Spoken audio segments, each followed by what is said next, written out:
Alors j'ai rencontré Jacques Rançon à la demande d'un magistrat instructeur de Picardie, qui m'a appelé d'ailleurs, qui me connaissait de réputation, qui m'a demandé si j'étais d'accord pour examiner M. Rançon en me posant des questions très particulières, notamment sur le fait que donc, M. Rançon était connu à l'époque par la presse en tous les cas comme étant le tueur de la gare de Perpignan. Il avait été condamné d'ailleurs à perpétuité pour 2 viols et 2 assassinats de jeunes femmes. Et là, manifestement, il y a eu une affaire qui datait de plus d'une vingtaine d'années, Isabelle Ménage, de mémoire. Ce qui m'a le plus étonné, c'est son physique. Quelqu'un d'extrêmement charpenté, comme ça, extrêmement frustre, archaïque. Je l'appelle l'homme des bois, si vous voulez. Et d'ailleurs, je l'appelle l'homme des bois parce qu'il a vécu dans son enfance dans une toute petite maison dans les bois, enfin voilà. Et puis quelqu'un d'extrêmement... alors intellectuellement, il n'était pas très organisé, il n'était pas déficient intellectuel, mais on n'est pas loin, en quelque sorte, globalement. Par contre, il m'a reçu de façon relativement aisée, courtoise. Je me souviens qu'on n'a pas pu trouver une salle adéquate pour qu'on puisse se rencontrer, donc on s'est vu dans une toute petite salle. Et donc, si vous voulez, voilà, enfin, c'est toujours pareil, même si j'ai de l'expérience, j'ai quand même regardé où il y avait un bouton d'alarme, etc.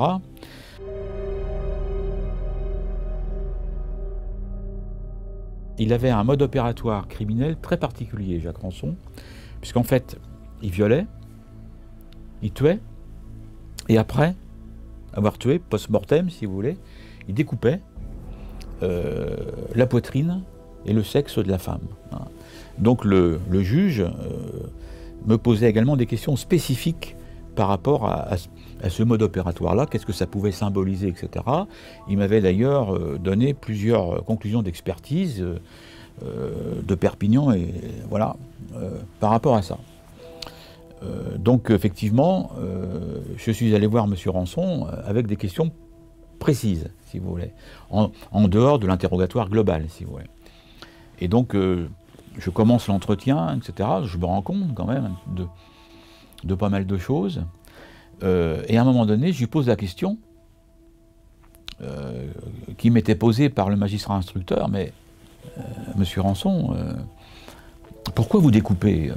Alors, cette question-là était quand même centrale, en quelque sorte, tout simplement parce que dans les premiers dossiers de Perpignan, les corps des 2 premières victimes avaient été examinés par des médecins légistes, et en fait, ils avaient des conclusions très particulières, à savoir que la façon dont les organes avaient été découpés ne pouvait être que fait par quelqu'un d'extrêmement professionnel.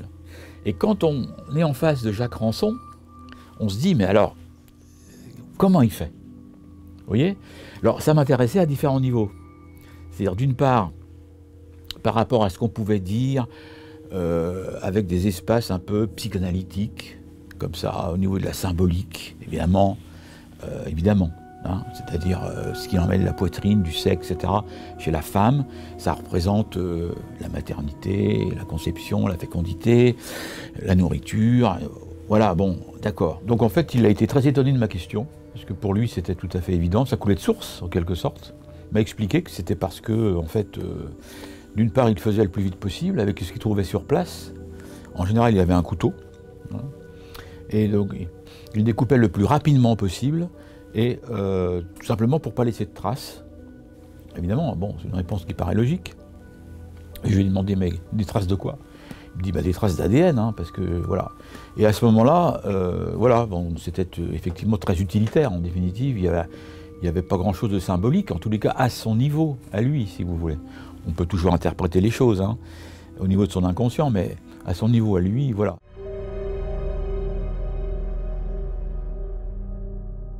Quand on l'accuse d'un crime, il ne reconnaît pas. En règle générale, il met un certain temps à reconnaître, etc. Donc ça, on est dans une espèce de toute-puissance, comme ça, un petit peu vis-à-vis des autres. Et il reconnaît à partir du moment où on lui met sous le nez, en quelque sorte, l'ADN, si je puis dire les choses comme ça. À partir de là, il reconnaît. Et puis, dans un troisième temps, en fait, il ne reconnaît plus. C'est sa façon à lui, comme ça, de se positionner. On ne peut pas exclure le fait que même si il n'est pas très organisé intellectuellement, très sophistiqué, c'est sa façon à lui de garder toujours un métro d'avance, en quelque sorte, sur l'autre. Vous voyez, c'est-à-dire que ce que j'avais observé, moi, des tueurs en série, c'est que lui et d'autres, d'ailleurs, lorsqu'ils sont arrêtés, la vie s'arrête chez eux, psychiquement, par rapport à leur motivation criminelle, évidemment. Mais le fantasme, absolument pas. Donc, pour qu'ils continuent à vivre, en quelque sorte, ou à survivre par rapport à l'incarcération, qui est en général de très longue durée, hein, ils revivent leur fantasme, si vous voulez. Et en règle générale, ils ont toujours quelques dossiers qui n'ont pas été élucidés, ou manifestement, on ne peut pas exclure le fait qu'ils aient participé. Lorsque je le vois pour Isabelle Ménage, juste avant que je l'ai rencontré, il a reconnu à plusieurs reprises devant le juge d'instruction, et peut-être l'avant-veille, je crois, il s'est récusé. Il a écrit un courrier en disant qu'il voulait revoir le juge, etc., et qu'il ne reconnaissait plus. Mais c'est une façon d'être, en quelque sorte. Il ne se justifie pas, si vous voulez, c'est comme ça. En définitive, de toute façon, il s'attend à être condamné parce qu'il s'appelle Jacques Rançon, et voilà. Mais qu'en définitive, il n'a absolument rien fait, et que de toute façon, ça faisait plus de 20 ou 25 ans, et donc l'ADN, ça n'existe pas. Enfin, il a une espèce de mécanisme de rationalisation, si vous voulez.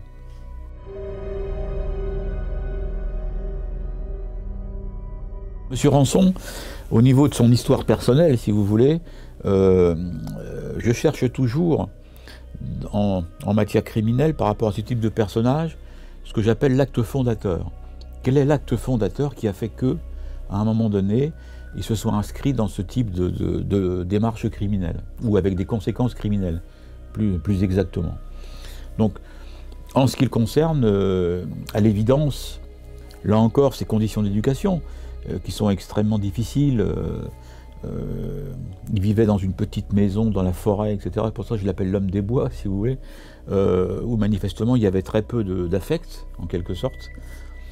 Encore une fois, mais tous les petits garçons qui vivent dans ce type de lieu ne sont pas Jacques Rançon, enfin, ne deviennent pas Jacques Rançon. Donc, lui, c'est la découverte de la sexualité qui a mis en place chez lui un acte fondateur. Il avait, je crois, 14-15 ans. À ce moment-là, avec un autre camarade, ils étaient cachés dans un bois, etc. Ils avaient repéré une femme et ils l'ont accostée. Et lui, Jacques Rançon, a commis quelques attouchements, si vous voulez. La femme est partie, etc. Et je pense que c'est l'acte fondateur, si vous voulez. C'est-à-dire que manifestement, dans une espèce de découverte de la sexualité, comme peuvent avoir aussi beaucoup d'adolescents ou de préadolescents. Manifestement, là, lui, il a cultivé cette frustration tout à fait importante, et je pense que c'est parti de là. Après, à chaque fois qu'il avait une frustration affective ou sexuelle, enfin, en tous les cas, c'est ce qu'il dit, hein. Il partait à la chasse, si vous voulez. Ça compensait un petit peu, si vous voulez. En règle générale, il accostait ses victimes avec beaucoup de violence, hein. Manifestement, et c'était pas quelqu'un qui était dans un espace de communication avec les victimes.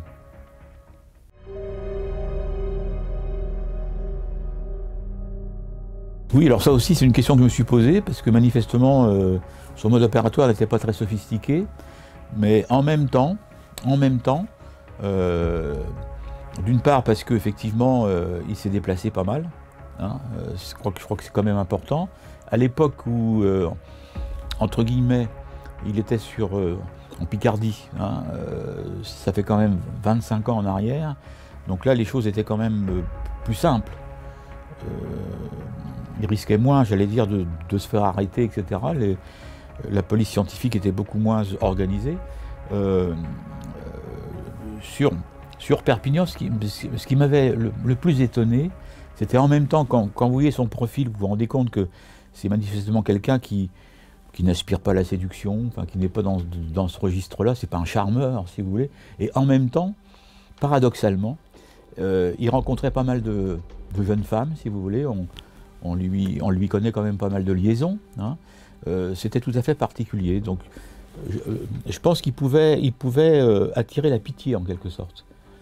Certainement, il devait s'épancher un petit peu sur son histoire personnelle et il devait attirer la pitié, à mon sens.